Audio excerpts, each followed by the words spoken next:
우리는 살아 숨신 하나님의 성전이라는 주제를 가지고 두 번째 은혜의 시간을 나누도록 하겠습니다.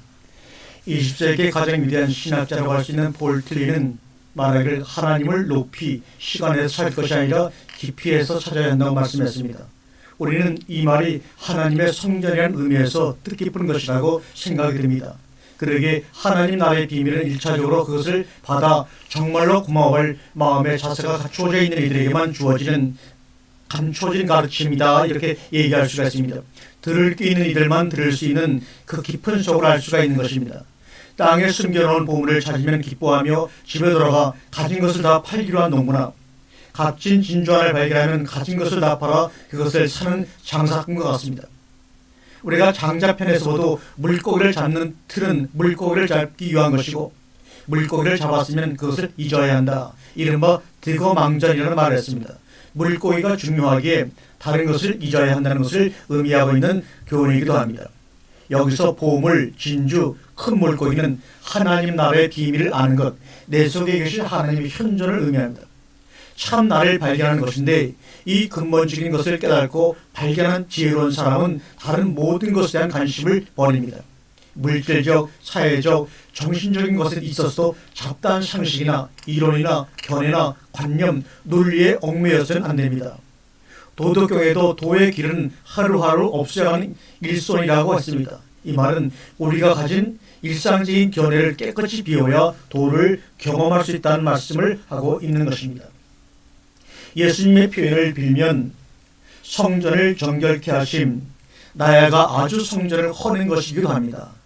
이런 엄청난 깨달음을 이루지 못하고 나의 이기적인 자아가 그대로 나 자신이라고 착각하고 사는 미망의 삶, 이런 기본적인 무지에서 시작하여 나의 행동이 하나님 보시기에 합당한가 아닌가에만 관심을 두고 노심초사하는 율법적인 삶, 남의 눈치나 보면서 남의 인정이나 받으며 남모라는 듯 살려고 하는 헛소의 삶, 아무리 가져도 계속 가지고 싶은 욕망을 품고 허기지게 살아가는 수비적 일상의 삶이야말로 공핍하고 비참한 삶 자체가 아니고 무엇이겠습니까?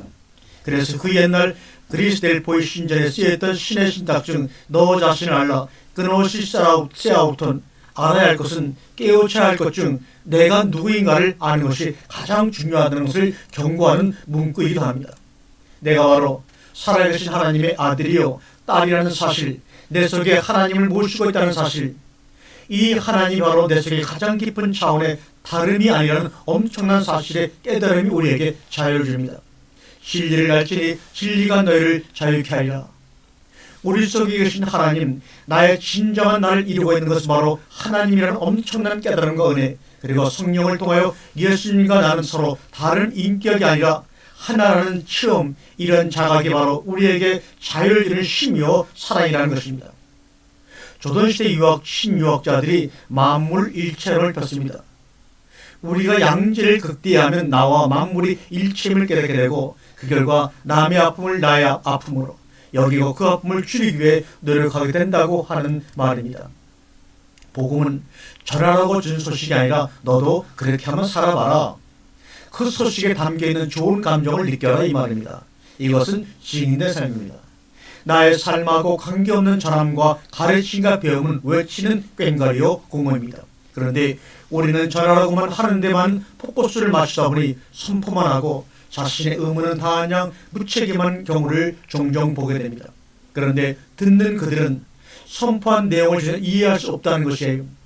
싫어하거나 반대하기보다는 그리고 전하는 자의 자신의 영혼의 상태가 얼마나 진실로 항폐해 있는가에는 눈을 뜨지 못하고 솔직하지 못해 늘 뭔가 부족한 것 같고 자유가 없이 느껴집니다. 생각의 비가 내리는 날에는 조용히 실천에게 말을 한번 걸어보시기 바랍니다. 21세기는 가르치는 것이 아니라 움직이게 해야 합니다. 사실이 아닌 행동을 방향으로 제시해 줘야 합니다. 역사를 일으키는 믿음이 겨자씨 하날 만한 믿음이라면 우리가 평소 믿음 하면서 믿음을 키우려고 하는데 이때 우리에게 요구되는 믿음의 분량, 크기를 어느 정도 되어야 하나? 겨자씨 하나 정도면 된다고 하는데 믿음을 가진 수치로 크기로 환산할 수 있단 말인가? 속지 마시기 바랍니다. 겨자씨의 믿음을 말씀하신 우리 주님의 속내는 믿음은 수치나 크기로 관찰하는 것이 아니라 그것은 관계라는 말이다 이 말입니다. 너와 나 사이의 관계가 작은 미랄 겨자씨만큼만이라도 형성되어 있다면 그 관계를 통하여 내가 너를 위해 역사를 변화시킬 것이라고 우리 주님이 약속하신 말씀입니다. 믿음은 크기가 문제가 아닙니다. 여기서 주님이 믿음을 겨자씨 한 알로 말씀하신 것은 믿음의 크기를 말씀하시려고 하신 것이 아닙니다. 변화산 사건 후 하산하는 길에 귀신 들린 아이를 치료하는 중에 주님이 하신 말씀입니다.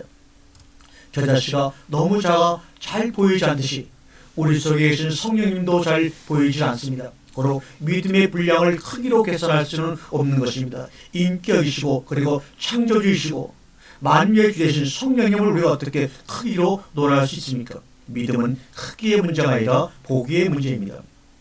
하나님의 영이 우리와 함께 계셔서 성전 삼고 계심을 우리가 희미하게나마 깨달았다면 우리는 강에게 명하여 산을 명하여 옮길 수도 있다고 하시는 말씀입니다. 예수님은 소위 우리가 말하는 하나님의 믿음에 믿음이 없으셨다. 이 예수님은 소위 우리가 말하는 하나님에 대한 믿음이 없으셨다.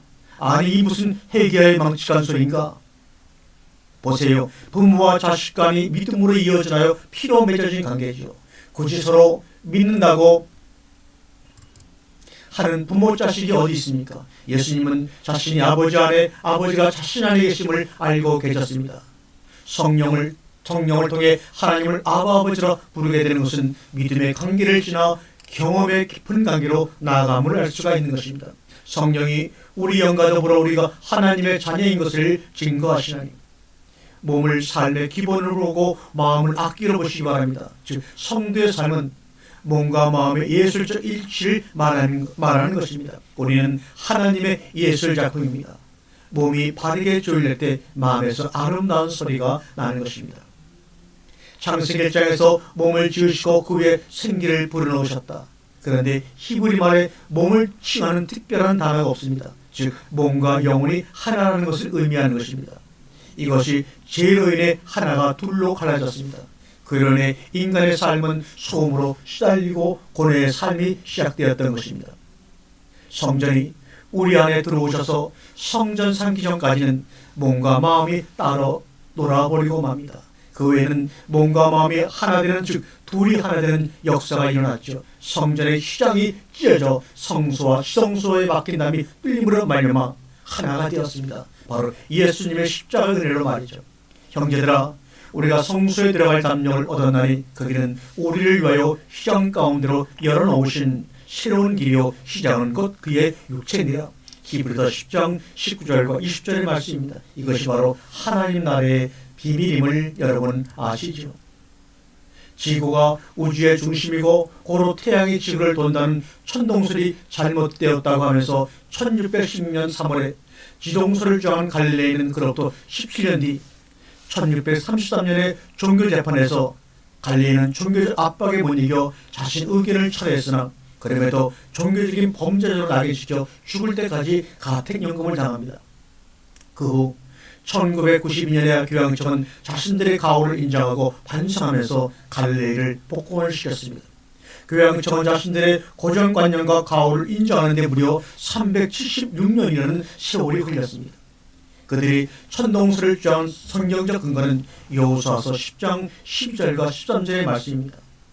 아모리 사람을 이스라엘에게 넘겨주시던 날에 여호수아가 하나님께 아뢰어 이스라엘의 목전에서 이르되 태양아 너는 기브온 위에 머물리라 요청하자 태양이 머물고, 여기에 근거를 두고 있었으나 태양이 멈춘 것이 아니라 사실은 지구가 멈춘 것이죠. 그런데 지금까지도 고정관념에 사로잡혀 교회에서도 여호수아의 이 본문을 태양이 멈춘 걸로 학생들에게 가르치고 있으니 얼마나 안타까운 일입니까? 하나님도 속으로 얼마나 웃으셨겠습니까? 기도원 자신이 지금 뭘 말하는지도 모르는 요구를 하니 그러나 내색을 하지 않으시고 응답을 하십니다. 이것이 하나님의 마음입니다. 그러나 이것이 잘됐다고 하는 것은 아닙니다. 지동설, 이것은 뭔가 천동설의 반대가 되는 것이죠. 태양이 지구를 도는 것이 아니라 지구가 태양을 돈다. 이 지동설이 제대로 밝혀지면서 근대 과학혁명의 시발점이 되었습니다. 지구에서 보면 마치 태양이 움직이는 것 같습니다. 마치 해가 동쪽에서 떠서 서쪽으로 지는 것 같이 보입니다. 그러나 보이지 않는 그 세계를 갈릴레이와 코페르니쿠스는 어떻게 알았을까? 대단한 일입니다. 눈에 보이고 귀에 들리는 것이 사물의 참 실체가 전부가 아님을 알 수가 있는 사례입니다. 고로 믿음이란 보이지 않는 참 세계를 바라고 보고 증거를 갖는 것입니다. 12에서 11장 1절에 바라는 것이 함정이라는 말입니다. 나의 소원을 아는 것, 눈에 보이고 귀에 들리는 것이 실상이 아니라는 말입니다. 보지 못하는 것, 소원 하나 아직 응답되지 않은 것이라고 착하고 바라는 것보다 한참 나간 것이 바로 보는 것입니다. 이 말씀은 성전의 삶, 하늘나라의 삶 속에서의 고차원적인 얘기를 이 땅에서 지금 이 땅에서라고 한계 짓고 얘기를 하니 문제가 생기는 것입니다. 너무나 눈에 보이고 귀에 들리는 세상을 알려고만 하니 불안하고 갈라지고 하늘과 소통이 안 되는 것입니다. 이 땅에서의 보이고 바라는 것은 제한되어 있기에 경쟁과 분열만 초래합니다. 누가 응답을 받아도 응답받지 못한 한편 사람이 고통을 당하게 되어 있는 것입니다. 그러나 그 나라 성전에서는 제한도 한계도 없기에 기쁨과 감사와 하나됨을 경험할 수 있습니다. 알려고만 하지 말고 알면서 모름으로 나가 오직 믿음으로 순종할 때 하늘의 길이 보이는 것입니다. 성도의 삶이란 모름의 삶을 지켜나가면서 오늘 주어진 일을 최선을 다해 행할 뿐입니다. 순간을 사랑하라. 순간의 에너지가 불가능을 가능으로 변화시킬 것입니다. 히틀러에 맞서 싸웠던 20세기 위대한 신학자 보네포 목사님 오직 믿음으로 복종할 뿐이라고 고백했습니다. 사도 바울도 모든 것을 배설물로 여겨버렸습니다. 이 말씀은 알면서 모름으로 나아가 오직 순종으로 행할 뿐이라는 고백입니다. 그러자 하늘의 문이 열렸고 하나님 아버지와 비로소 소통이 되었습니다. 우리가 살면서 많은 것 중에서도 인간이 알려고 해도 알 수 없는 것이 바로 인간들의 마음입니다. 착한 마음을 가진 자는 모름을 생명으로 걸고 지켜나가면서 우리는 그날그날을 천년을 알고 기쁨으로 행할 뿐입니다. 그 일이 어떤 일이든 개의치 아니하고 하루를 영혼처럼 여기며 감당할 때 성전의 삶이 열리는 것입니다. 에스겔 선지자를 통하여 하나님의 신이 너희에게 임하면 돌 같은 마음을 부드러운 마음으로 변화시킬 것이라고 약속해 주셨습니다. 예수님이 십자가상에서 날 위해 희생의 피를 흘리셔서 성령의 임재가 통하지 않고는 그것을 경험할 수가 없습니다. 예수님도 자신의 생명을 걸고 우리의 마음을 새롭게 하여 주십니다. 마음의 문제는 생명의 문제이기에 우리의 힘으로는 절대로 하나님이 주신 생명을 알 길이 없습니다. 그래서 예수님은 누구도 판단치 않으시고 생명을 주시려고 묵묵히 십자가의 길을 통해 아버지의 뜻을 실천하셨습니다. 자신의 생명을 걸고 그 일이 과연 바른 일인지 남의 판단에 귀 기울이지 않고 일의 기철을 따지지 않으시고 묵묵히 그 길을 가신 분이 바로 우리의 예수님입니다. 이것은 알의 길이 아니라 모름의 길입니다. 하나님 앞에서 우리는 모름을 지켜나가면서 오직 순종할 뿐입니다. 예수님도 이 일을 알기 위해 얼마나 피땀 흘리시면서 기도하셨습니까? 하나님께 이것을 철회하실 수 없느냐고 물어도 봤습니다. 간청도 하셨습니다. 그러나 내려놓으셨습니다. 예수님의 피 외에는 변화시킬 길이 없는 것이 우리의 마음일 텐데 인간이 어떻게 그 마음을 어떻게 알고 지켜나갈 수가 있겠는가? 절대로 없습니다. 빌립보 4장 4절과 7절에 그리하면 모든 지각에 뛰어난 하나님의 평강이 그리스도 예수 안에서 너희 마음과 생각을 지키시리라. 주 안에서 항상 기뻐하라. 내가 다시 말하노니 기뻐하라. 너희 관용을 모든 사람에게 알게 하라. 주께서 가까우시니라. 아무것도 염려하지 말고 오직 모든 일에 기도와 간구로 너희 구할 것을 감사함으로 하나님께 아뢰라. 그리하면 모든 지각에 뛰어난 하나님의 평강이 그리스도 예수 안에서 너희 마음과 생각을 지키시리라. 우리는 모르니 오직 예수님이 지켜주신다는 그 약속을 믿고 행할 뿐입니다. 어디서? 성전 안에서. 나는 아무것도 모르나 오직 내가 예수 그리스도 안에 그리스도가 내 안에 있다는 것, 이것 하나 우리가 믿음으로 가지고 하나님이 나와 함께 하셔서 나를 성전 삼으셨다는 것만 붙잡고 오늘도 여러분 늘 승리하는 여러분이 되셔야 할 줄로 믿습니다. 하나님이 우리 속에 들어오셔서 몸이라는 기본과 마음이라는 악기를 가지고 천상의 하모니를 내시는 것이 인생입니다. 그러기 위해서는 몸과 마음이 바르게 조율되어 있어야 합니다. 그 전에 먼저 에스겔 선지자를 통하여 말씀하신 대로 하나님의 신이 너희에게 임하면 돌 같은 마음을 부드러운 마음으로 변화시킬 것이라는 약속을 주셨습니다. 악기를 새롭게 하심의 말씀입니다. 나라는 기본음에 너와 우리라는 다른 하음들이 합해져 하나님을 찬양하는 웅대한 천상의 교향악이 연주가 되는 것이죠. 그때 그 교향을 들은 많은 이들이 함께 감동하며 일어나 기립박수를 치는 삶으로 천국의 삶인 것을 우리는 경험하시길 바랍니다. 그런데 우리는 잘못된 신앙과 삶으로 인해 우리 몸을 마음대로 굴리거나 믿음이 있다 하나 영적이란 미명 아래 몸의 조율을 무시하고 믿음만 있으면 다 될 것 같은 환상 속에서 시간이 지나다 보면 무언가 이루어지겠지 하고 기다리는 것이 은혜라고 착각을 하고 있으니 말입니다. 언제까지 그러시겠습니까? 이 몸의 기본율을 조율하고 곧게 하는 것이 바로 로마서 12장에서 말하는 몸으로 산제사를 드리는 것입니다. 형제들아, 내가 하나님 모든 자비하심으로 너희를 권하노니 너희 몸을 하나님이 기뻐하시는 산제물로 드리라. 이는 너희가 드릴 영적 예배니라. 로마서 12장 1절에 기한 말씀입니다. 내 살아있는 내 몸을 조율 곧게 시상함으로 하나님이 들어올리셔서 곁에 두시게 하시는 것이 우리가 드릴 이성적인 예배요 영적인 예배입니다. 안 보이는 마음을 영을 들어 올리셔서 곁에 두게 할 수는 없지 않습니까? 그러나 우리는 연수를 사는 인생이 아니라 일수로 사는 인생이 되어야 합니다. 하루살이 그것이 바로 삶입니다.